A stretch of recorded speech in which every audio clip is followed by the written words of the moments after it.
The night shift.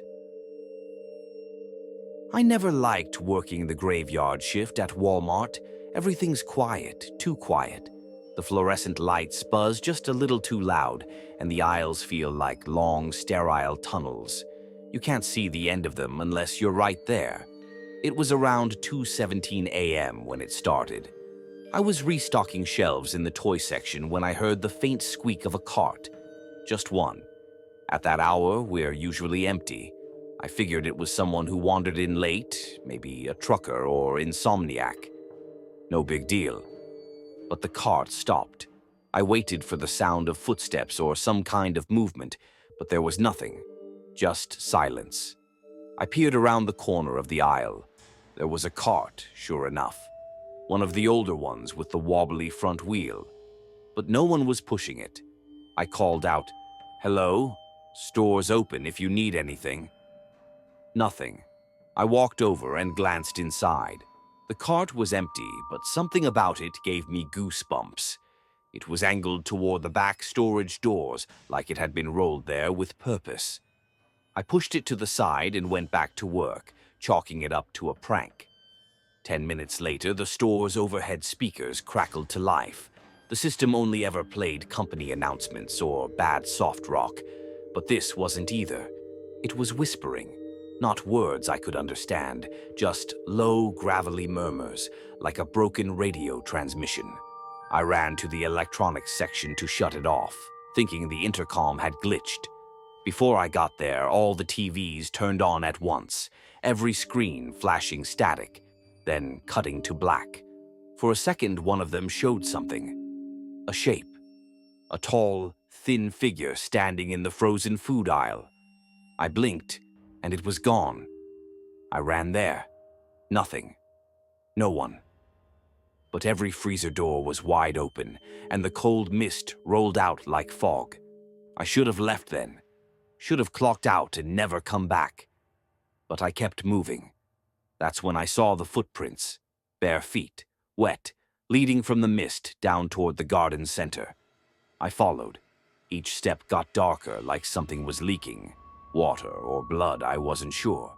The auto doors to the outside were jammed open, and the night air was thick with fog. I stepped outside, calling out again. That's when I saw it, standing between the racks of dead plants. 8 feet tall, thin limbs, long fingers. Its face wasn't there, just stretched skin. It tilted its head like it could hear me. I ran. Fast, didn't even clock out. Just drove home and left my vest in the parking lot. They called me the next day to ask why I left my shift. I didn't answer. I never went back.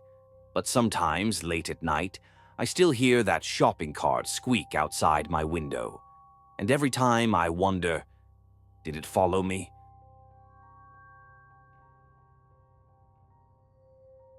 Aisle 17. I used to work the overnight shift at a 24-hour Walmart in a small town in the middle of nowhere. Quiet nights weren't unusual, especially after 2 a.m. Just a few insomniacs and the occasional trucker passing through. But one night still sticks with me, even years later. I try not to think about it, but every now and then something reminds me, and I get that same cold feeling in my spine. It started around 3:17 a.m. I remember the time exactly because I had just checked the clock above the break room door. I was restocking shelves in the toy aisle when I heard a noise, soft, like whispering, but rapid and low. At first, I figured it was the old ceiling vents acting up again. But then I heard it again, closer. "Come play." It was barely audible, but unmistakable. I froze. The aisle was empty. I had just walked it end to end. I stood there, scanning the shelves of dolls and action figures, heart pounding. Then a doll fell from the shelf by itself. A classic porcelain one. We didn't even sell those anymore. I picked it up slowly. It was ice cold, like it had been in a freezer. As I held it, I heard the whisper again, but this time it was behind me. "Let's play forever." I dropped the doll and spun around. Nothing.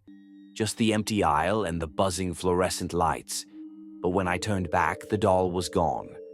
I backed out of the aisle and walked fast to the security office. I needed to see the cameras. I wasn't supposed to use them without a manager, but I didn't care. I rewound the footage of aisle 17. At 3:17 a.m., there I was, walking into frame. But I wasn't alone. Behind me, just behind me, was a small figure. Pale, child-sized, with long black hair that dragged on the floor. Its head was cocked at an unnatural angle. And then, as I reached down to pick up the doll, it looked up at the camera and smiled. I quit the next morning. I haven't set foot in a Walmart since. But sometimes, when I pass one late at night, I swear I still hear whispering.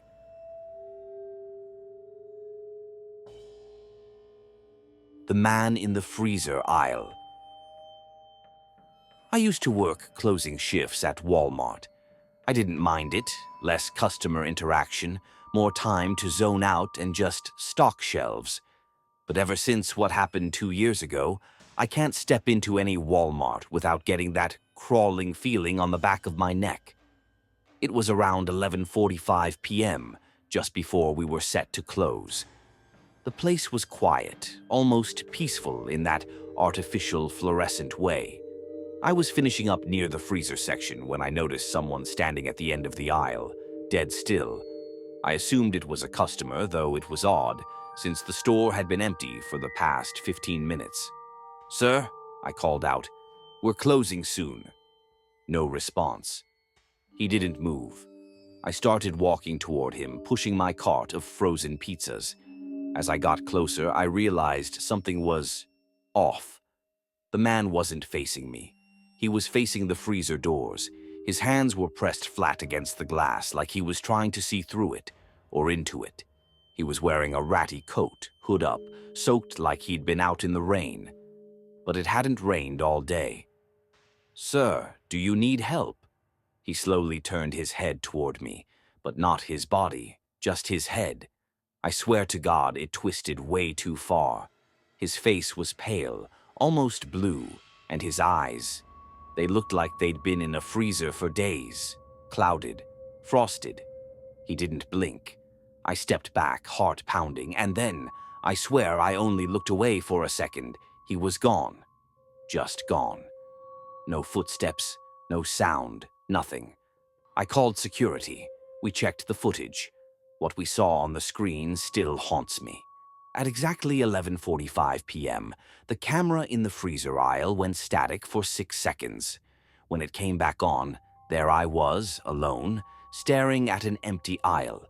The man never appeared on camera, not once. But the frost on the freezer doors was still there, in the shape of 2 handprints, and they didn't melt for hours.